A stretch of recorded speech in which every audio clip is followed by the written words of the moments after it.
고린도전서 말씀 계속 보고 있는데 우리가 배운 대로 살아가는 것에 대해서 금요일 날 잠시 이야기를 나눴어요. 바울이 고린도 교인들에게 계속 이제 권면하는 것 중에 하나, 중요한 이유 중에 하나는 뭐냐면 배운 대로 살아가는 게 쉽지 않기 때문에, 배운 대로 살아가는 모습을 보여주지 않기 때문에 바울은 그것에 대해서 좀 안타까워하는 마음으로 고린도 교인들을 좀 질책을 하기도 하고 계속적인 권면을 하거든요.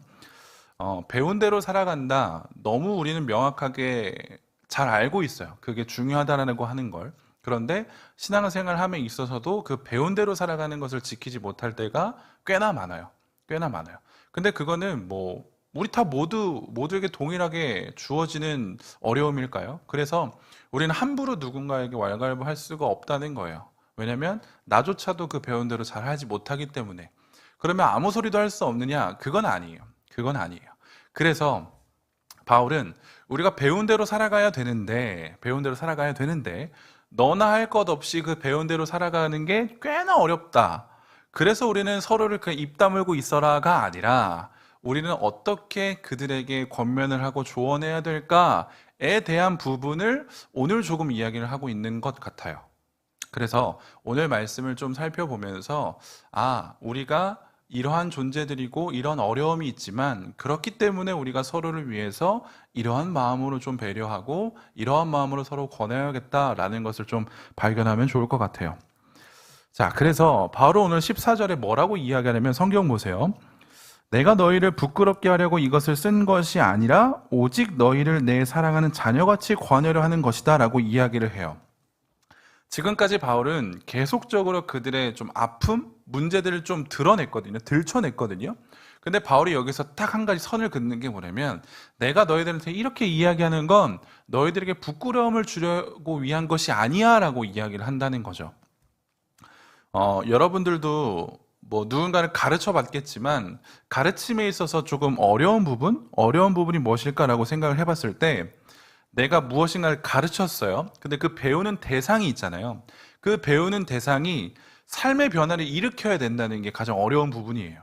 내가 A를 가르쳤어요. 그런데 이 A를 가지고 배우는 자가 내 삶에 그 A를 적용해서 변화된 삶을 살아가게끔 하는 게 가르치는 자의 목적인데 그게 잘 안 됐을 때가 좀 어렵다는 거죠.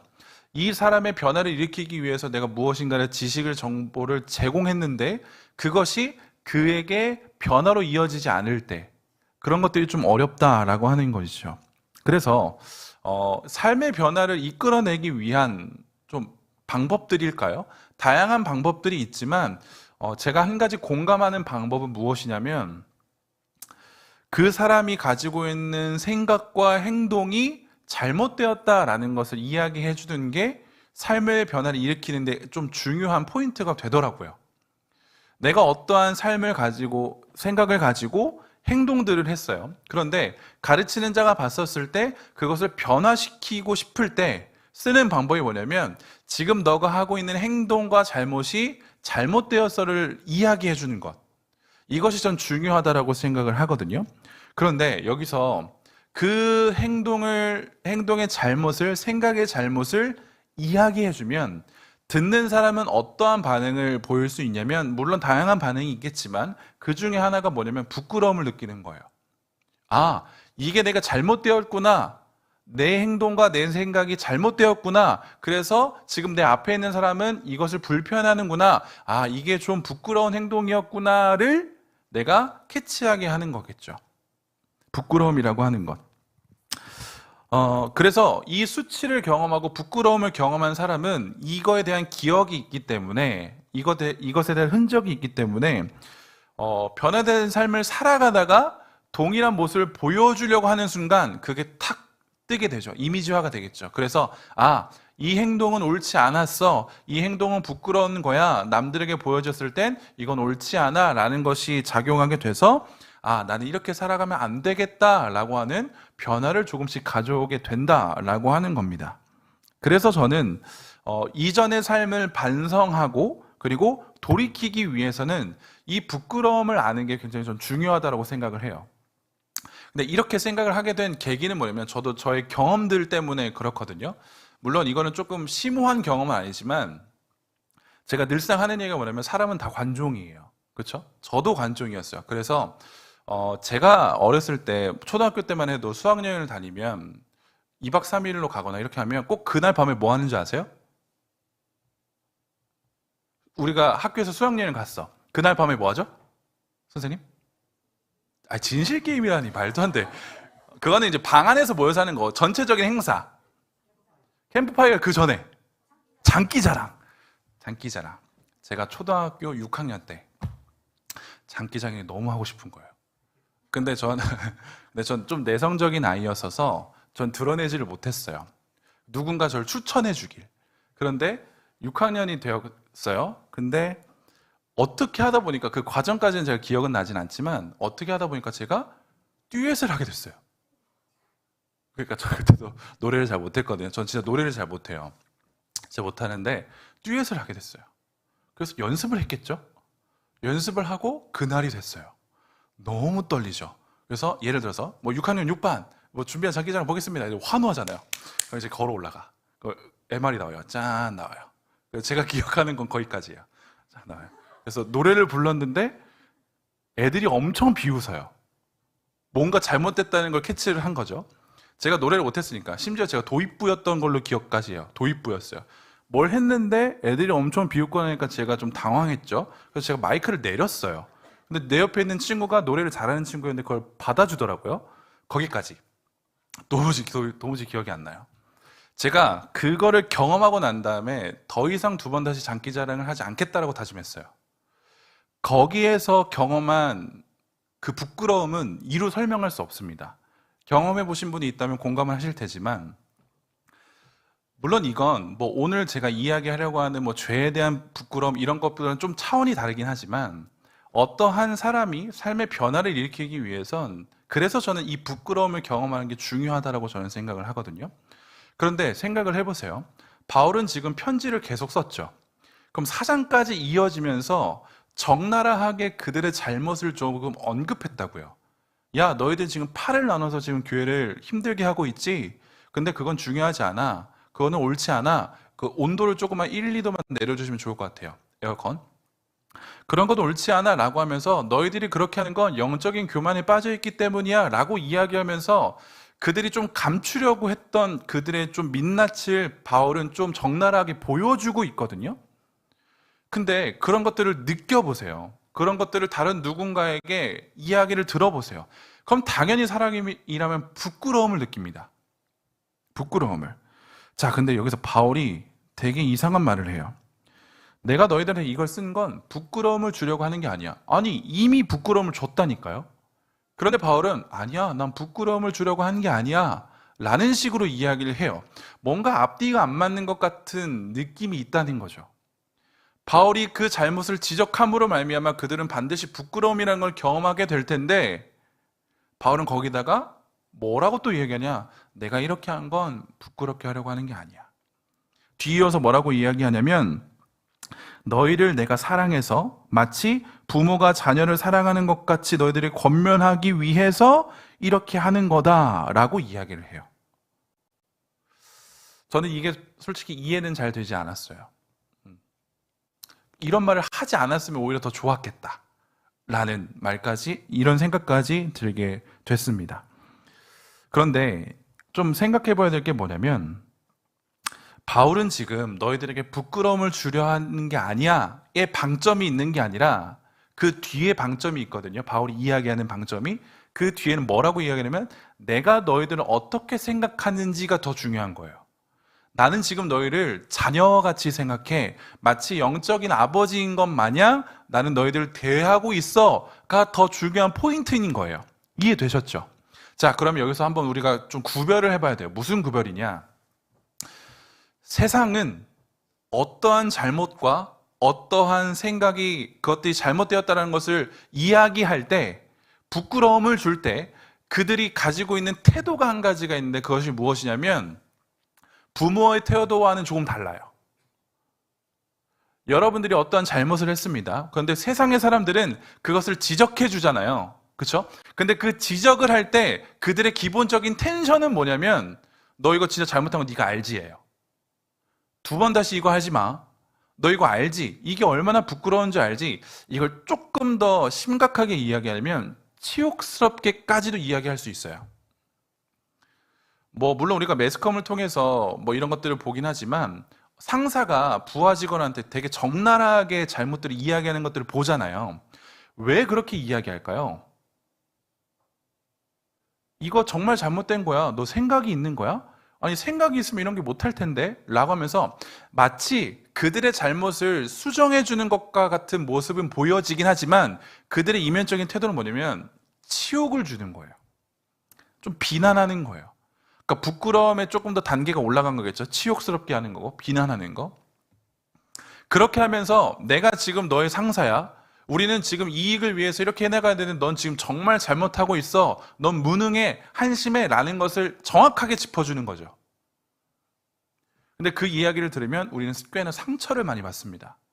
그러니까 우리도 알아요. 내가 무능하다는 거 압니다. 그런데 그런 얘기를 들으면 어떻게 생각하냐? 그렇게까지 무능하다고? 이런 생각을 하게 되죠. 물론 반성은 합니다. 그런데 뭔가 찝찝하죠. 그런데 바울은 이런 부끄러움을 너희들에게 주려고 했던 건 아니라고 이야기를 해요.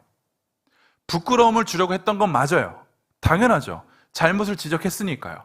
그런데 그가 지금 잘못을 지적함으로써 그가 지금 어떠한 태도로 그 잘못을 지적하고 있는가, 어떠한 마음가짐으로 그들의 부끄러움을 들춰내는가에 바울은 더 방점이 있어요. 저도 부모이기 때문에 자식이 잘못하면 지적을 합니다. 그런데 치욕을 주기 위해서 지적하지 않아요. 부끄러워 죽어라 라고 생각하면서 그렇게 지적하지 않습니다. 무슨 마음이 있냐면 이거 하면 정말 힘들어. 너 정말 어려워. 다른 사람에게 손가락질 받을 수 있어. 그래서 나는 이걸 안 했으면 좋겠어. 라고 하는 뭐라 그럴까요? 이 표현을 쓸게요. 사랑의 마음이 들어가 있어요. 부모가 자식을 대할 때 반드시 그 사랑의 마음이 들어갈 수밖에 없습니다. 그런데 그 사랑의 마음을 가지고 지적을 하는 거예요. 잘못된 거야. 하면 안 되는 거야. 사랑이 있는 지적과 사랑이 없는 지적은 정말 다릅니다. 다른 효과를 가져와요. 바울은 지금 이걸 이야기하고 싶은 거예요. 나는 지금 너희들 자녀 대하듯이 사랑을 담아서 지적을 하는 거야. 그런데 이 얘기를 듣게 되면 너희들의 삶은 어떻게 변할 건지도 바울은 알아요. 그런데 세상은 그런 식으로 우리들에게 지적하지 않아요. 세상은 그런 식으로 지적하지 않습니다. 그래서 오늘 바울이 이야기하는 15절을 보면, 자, 그리스도 안에서 1만 스승이 있으되 아버지는 많지 아니하니 그리스도 예수 안에서 내가 복음으로써 너희를 낳았다라고 이야기를 하죠. 그리스도 안에서 1만 스승이 있대요. 그런데 아버지는 많지 않다고 이야기하죠.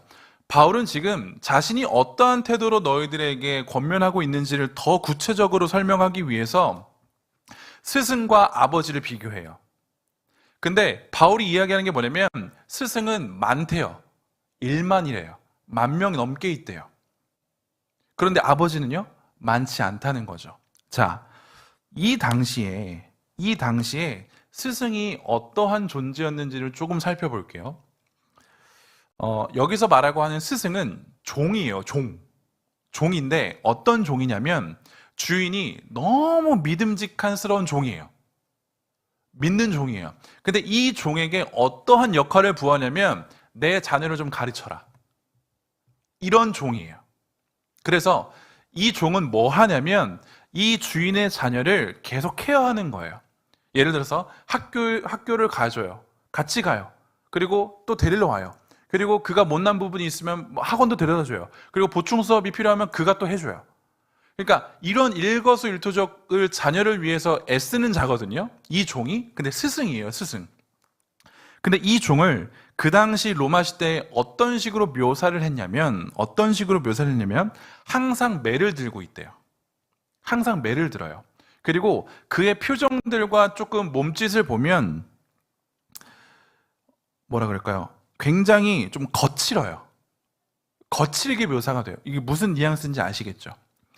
온유하다, 아름답다 라고 하는 그런 느낌보다 좀 엄하고 거칠다 라고 하는 질감을 줘요. 그러니까 그런 식으로 많이 표현을 하거든요. 이 스승을.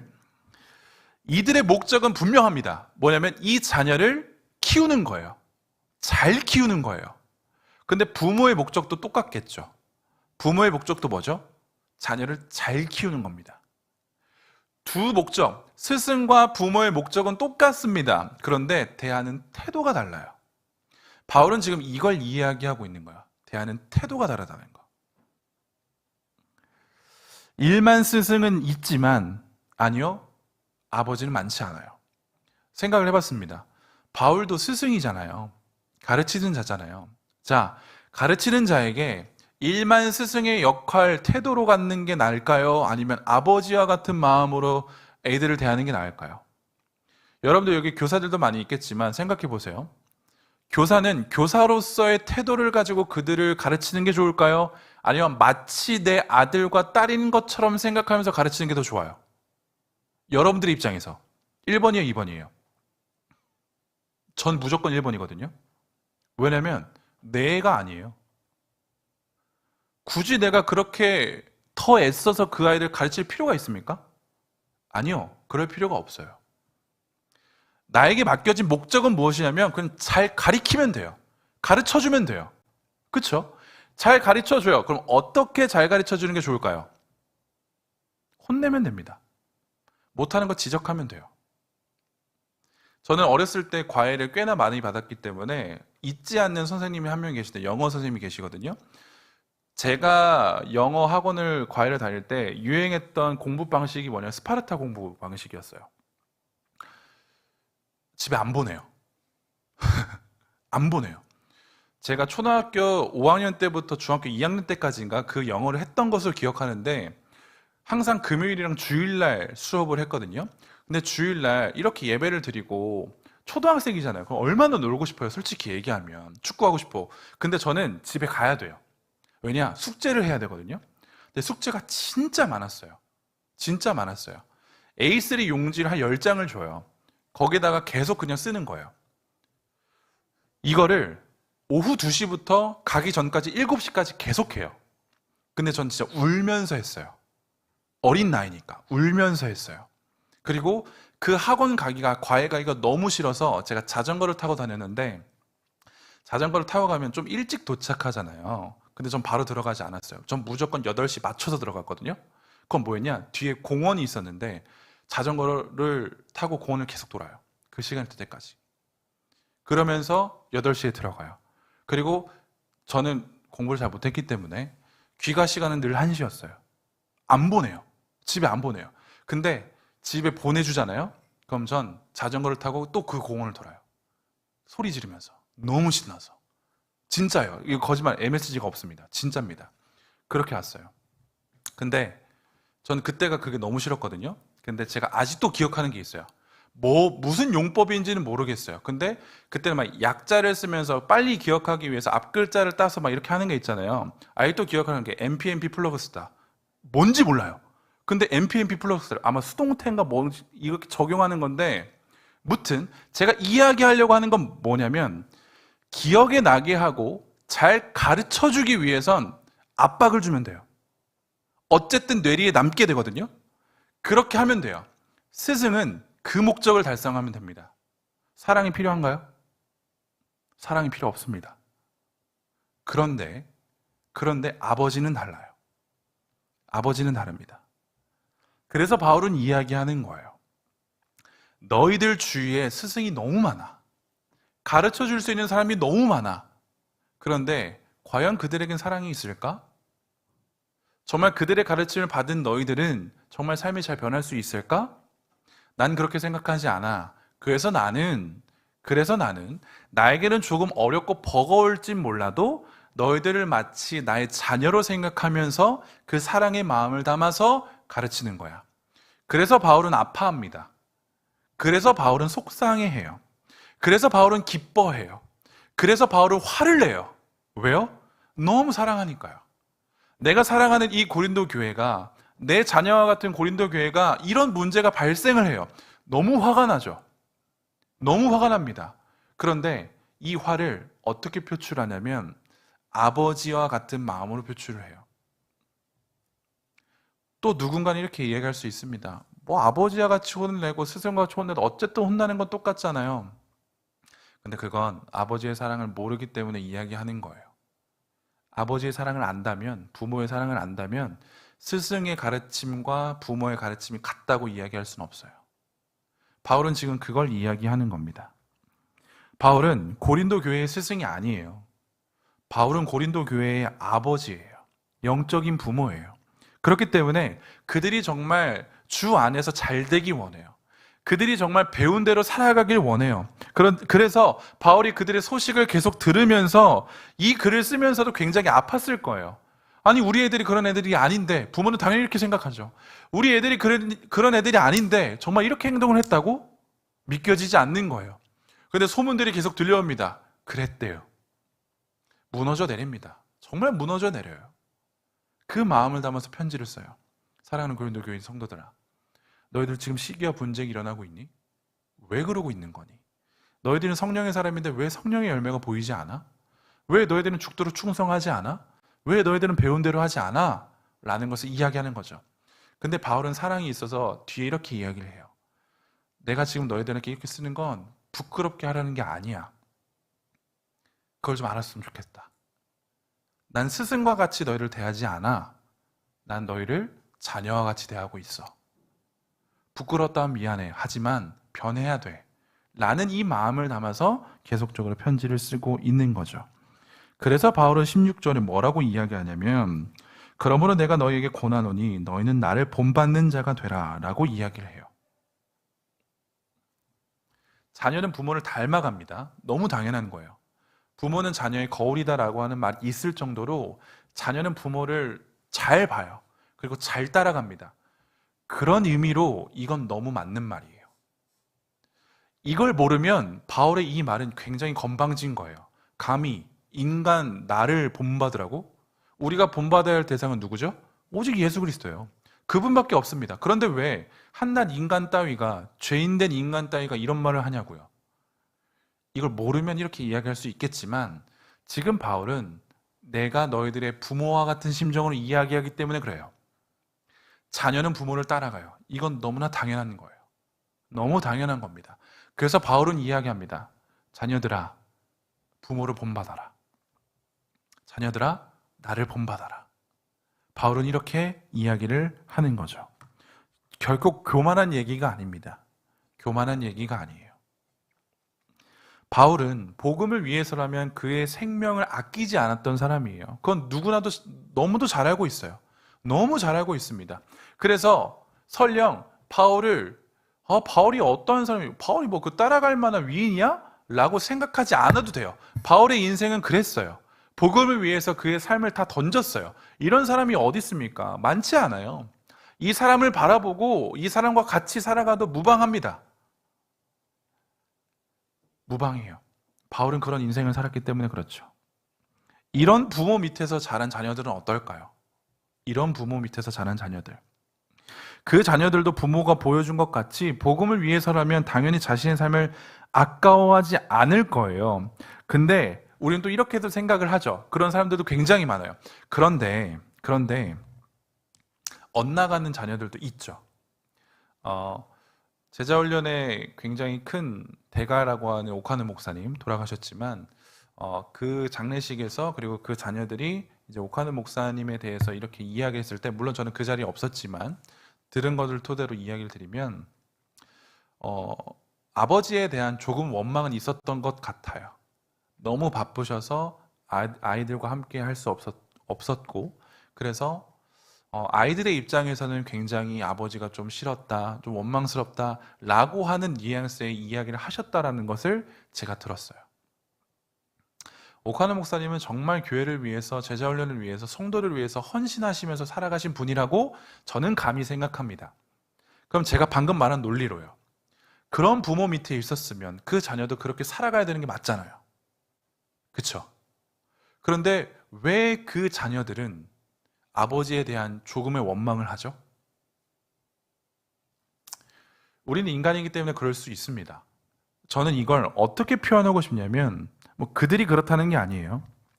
아직 자녀들이 부모의 마음을 다 알지 못하기 때문에 전 이걸 철이 없다라고 이야기를 하고 싶어요. 아직 자녀들은 철이 없어요. 부모를 다 이해할 수가 없어요. 그렇기 때문에 그 부모의 모습이 잠깐 못나 보일 수 있어요. 이건 아닌데? 라고도 생각할 수 있어요. 난 그렇게 살고 싶지 않아 라고도 이야기할 수 있을 것 같아요. 그런데 저는 이건 한때라고 생각합니다. 철이 없었을 그때. 그런데 내가 조금씩 나도 성장해 가고 어느 정도 부모의 위치에 올라가고 부모와 동년배가 되고 부모의 생각을 조금이라도 더 이해하게 되면 인정하게 될 거예요. 아, 그래서 이렇게 사셨구나. 그러면 나도 그렇게 살아가야 하는 거구나를 인정하게 될 거예요. 그게 부모의 삶을 자녀가 본받는다는 의미가 아닐까 감히 생각을 해봅니다. 고린도 교회 안에는 어떤 모습이 있었죠? 시기하고 분쟁하죠. 서로를 존중하지 않았어요. 서로가 잘났다라고 이야기하는 집단이었죠. 서로가 잘났다고 큰 소리 칩니다. 근데 생각해 보세요. 서로가 잘났다고 큰 소리 치는 공동체 해결 방안이 있습니까? 해결이 됩니까?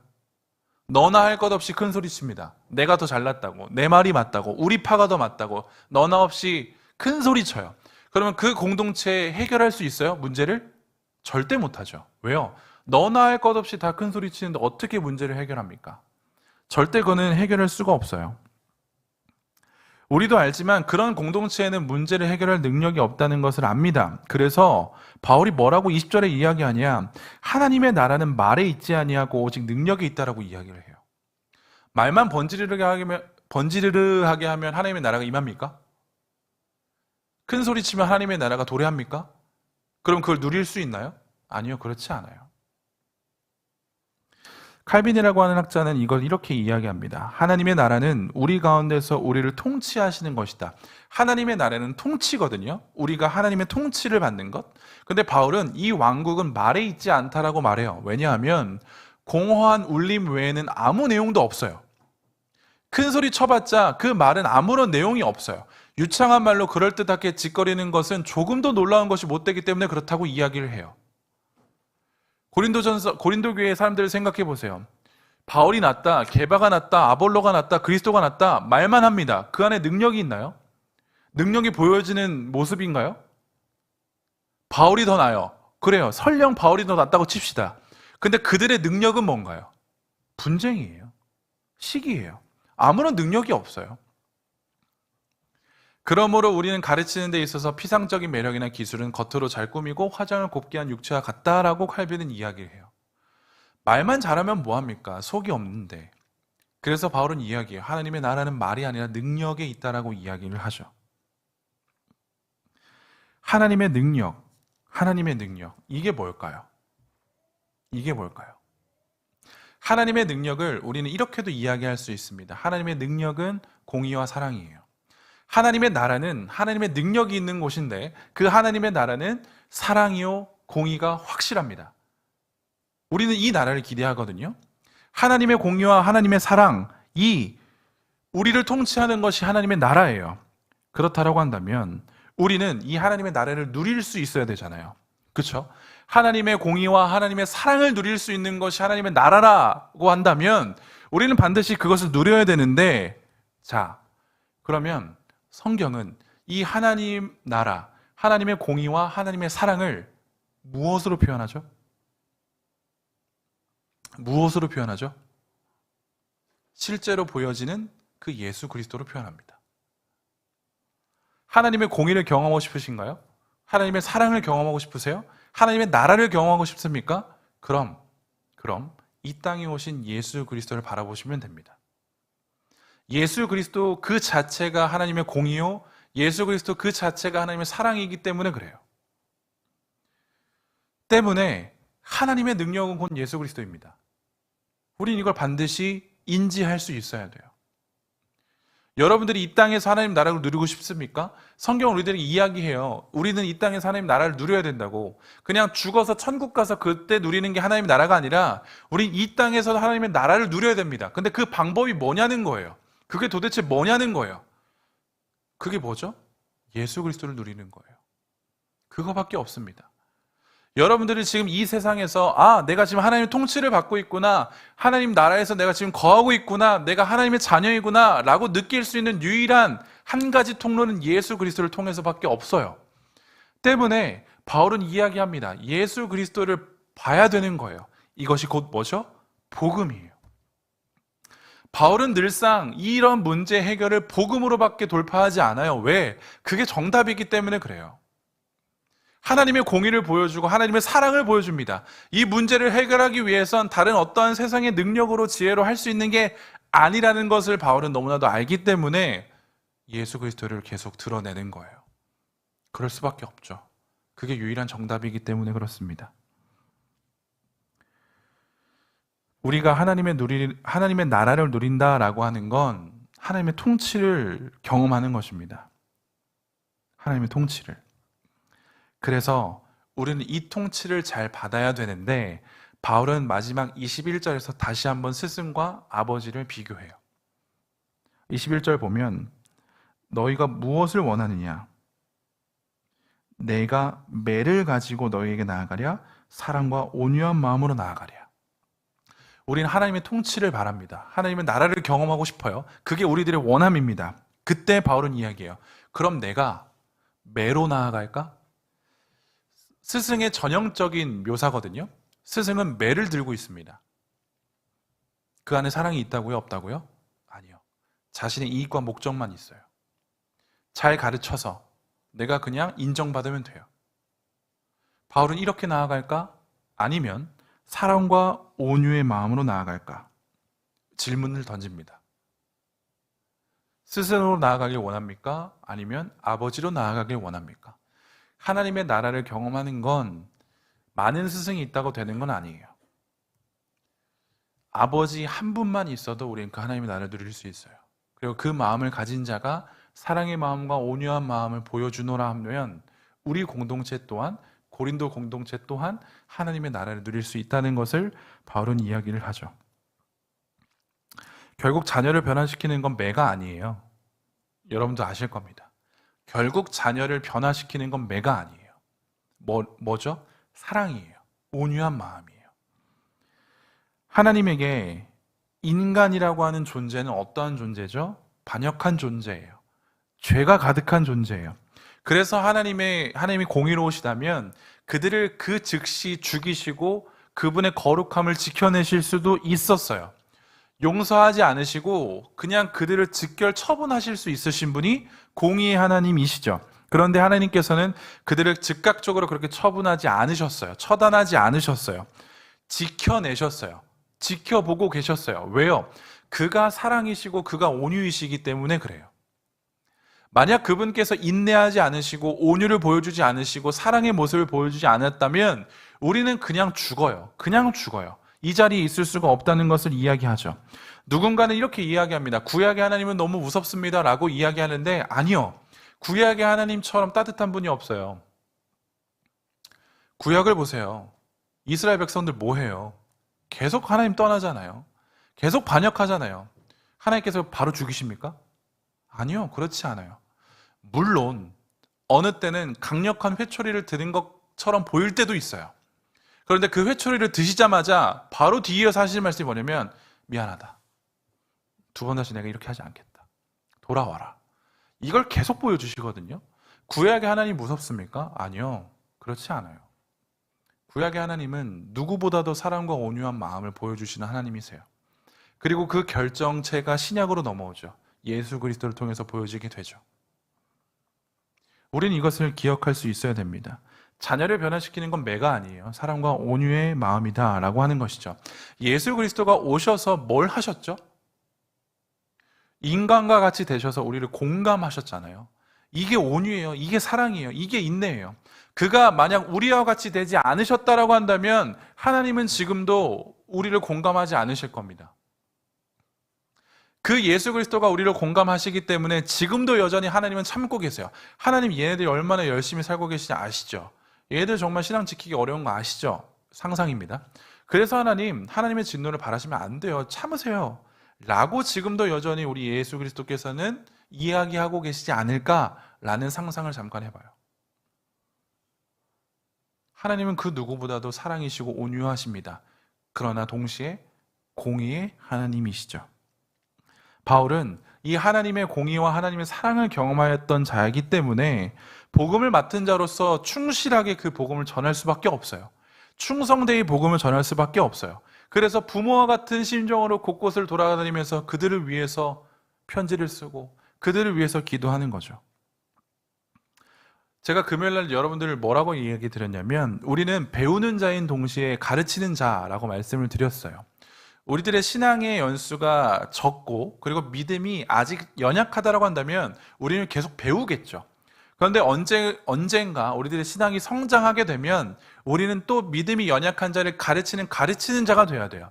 그래서 우리는 평생 배우는 자로 있을 수 없어요. 평생 가르치는 자로 있을 수 없어요. 우리는 항상 배우는 자와 가르치는 자가 공존하게 됩니다. 그래서 우리는 신앙이 성장하면 할수록 배우는 영역도 넓어져야 되고 가르치는 영역도 넓어져야 돼요.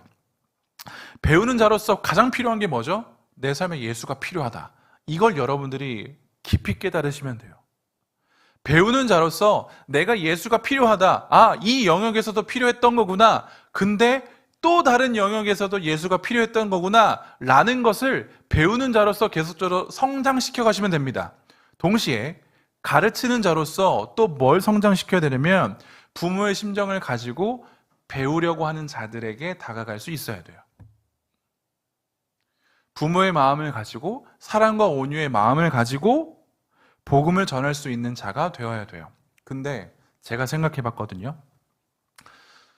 저도 이게 안 돼요. 부모의 마음을 가지고 사랑의 마음을 가지고 제가 여러분들을 대한다? 정말 미안한 얘기지만 이게 안 돼요. 정말 안 됩니다.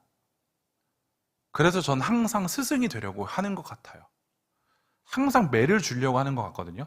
제 머릿속엔 그것만 가득 차 있어요. 솔직하게 얘기하면. 아직 제가 여러분들의 부모는 아닌 것 같아요. 근데 오늘 말씀을 통해서도 제가 느끼는 건 뭐냐면 이건 변화시킬 수가 없다요. 제가 그렇게는 안 보이겠지만 제 머릿속에 있는 게 뭐냐면 어떻게 하면 여러분들이 변화될까를 좀 고민하거든요. 근데 그래서 제가 공부를 하고 그 공부한 걸 가지고 여러분들에게 좀 타이트하게 혼내려고 하는 것도 있어요. 근데 그게 안 돼요. 그게 답이 아니라는 걸 전 또 발견해요. 그래서 제 머릿속에서는 이게 충돌해요, 계속. 이렇게 해야 되는 거 아닌가? 라는 것과 아니야, 그렇지 않아 라는 것이 충돌해요. 아직 제가 혈기왕성해서 이 싸움을 좀 치열하게 이끌어가긴 하지만 제가 좀 더 나이를 먹으면 바뀔까요, 혹시? 잘 모르겠어요.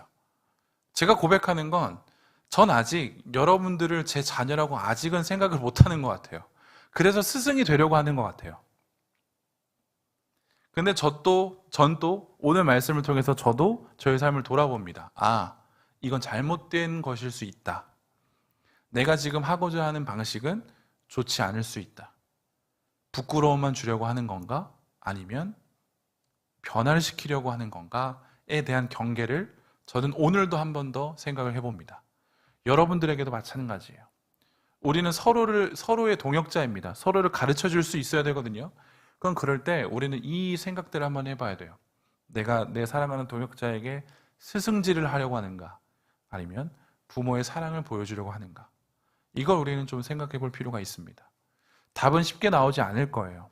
그런데 바울이 이야기하는 게 정답이라고 한다면 바울이 갖는 태도를 우리는 가질 수 있어야겠죠. 그리고 이 모습은 우리 하나님께서 보여주신 모습이기 때문에 우리에게도 그 성품이 있어야 된다는 것. 그것을 기억하시면서 또 우리가 삶을 살아가다 보면서 또 이러한 고민들 하고 계시는 여러분들이 있다면 사랑의 마음과 온유의 마음을 조금 회복할 수 있는 우리들의 인생이 되면 좋겠습니다.